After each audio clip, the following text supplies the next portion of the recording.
त्याचबरोबर सिंधुरत्न 2.0 ह्याची बैठक, त्याचबरोबर डोंगरी विकास, अशा 3 बैठका माझ्या अध्यक्षतेखाली झाल्या.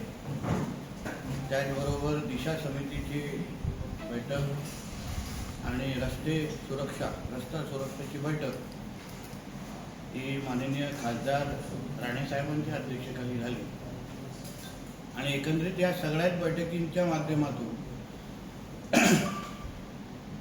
सिंधुदुर्ग जिल्ह्याच्या विकासाला आकार देण्याच्या दृष्टिकोनातून महत्त्वाचे मुद्दे चर्चेला आले, महत्त्वाचं मार्गदर्शनही झालं. काही अधिकाऱ्यांची कानउघडणीही आम्ही केली. पण एकंदरीत जिल्ह्याच्या विकासाच्या दृष्टिकोनातून या बैठकांच्या माध्यमातून एक दिशा देण्याचं काम जिल्ह्याचा पालकमंत्री म्हणून आणि प्रशासनाच्या प्रमुख म्हणून जिल्हाधिकारी मॅडम आणि आम्ही लोकांनी केलेलं आहे. सिंधुदुर्ग जिल्ह्याचा विकास करत असताना जिल्ह्याचा विकास नियोजनबद्ध व्हावा, जिल्ह्याचं दरडोई उत्पन्न वाढावं, लोकांचं राहणीमान उंचावं आणि प्रत्येक वर्गाला न्याय द्यावा, या दृष्टिकोनातून ह्या बैठका माझ्या दृष्टिकोनातून अत्यंत महत्त्वाच्या आहेत. आज जिल्ह्याकडे येणारे निधी ही पायी निधी खर्च व्हावी आणि वेळेत खर्च व्हावी, हाच उद्दिष्ट ठेवून आम्ही सगळेजण काम करतोय. कुठलाही निधी अखर्चित राहणं हा त्या यंत्रणेचं अपयश असतं.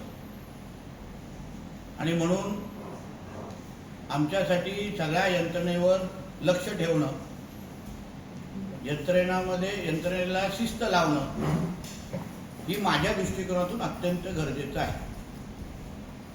जेव्हा आम्ही अपेक्षा ठेवतो की आमच्या जिल्हा नियोजनची निधीचा आकडा वाढावा,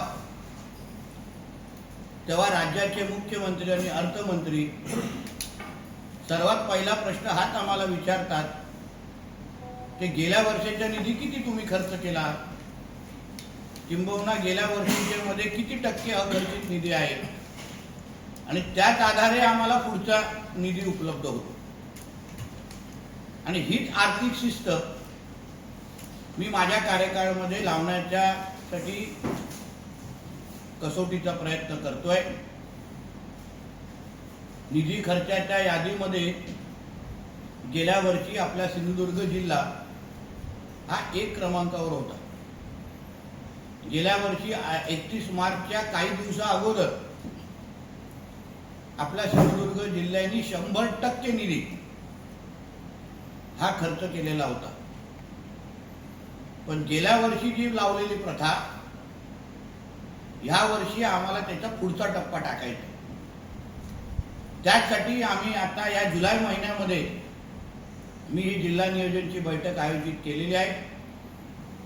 सगळ्या यंत्रणेला आपल्या आपल्या पद्धतीने कामं सुचवायला आम्ही सांगितलेले आहेत.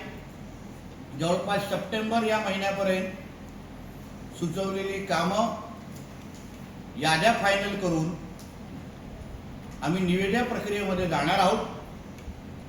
आणि मग ऑक्टोबर, नोव्हेंबर, डिसेंबर या 3 महिन्यामध्ये ही सगळी कामं पूर्ण करून घेण्याची जबाबदारी प्रशासनाचा प्रमुख म्हणून, पालकमंत्री म्हणून माझी असेल. मी त्यावर बारकाईने लक्ष ठेवून असेल.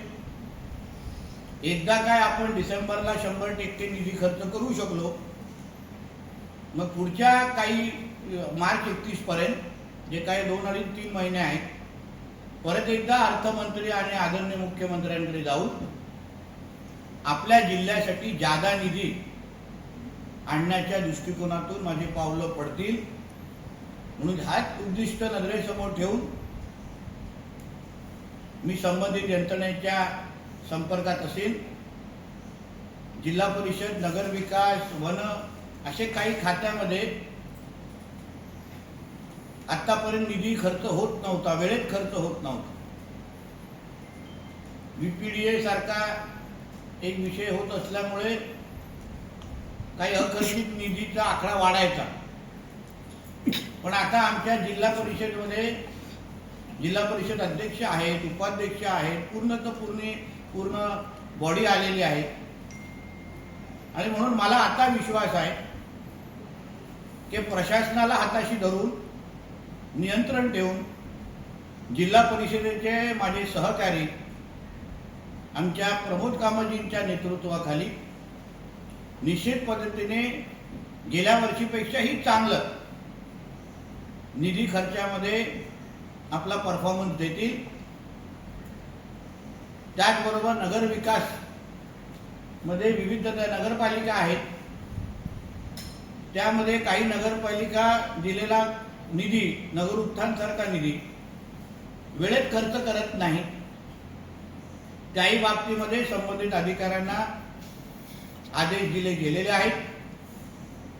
जसं आदरणीय निलेश राणे साहेबांनी, केसरकर साहेबांनी आणि मग निरंजन गावकरेजीने काही ज्या सूचना दिलेल्या आहेत, प्रामुख्याने अनुसूचित जातीच्या हेडखाली असो, आदिवासी विकासच्या हेडखाली असो, अशा ज्या विविध हेडखाली जे काही इथे हजार रुपयाचे पण उल्लेख केलेला आहे,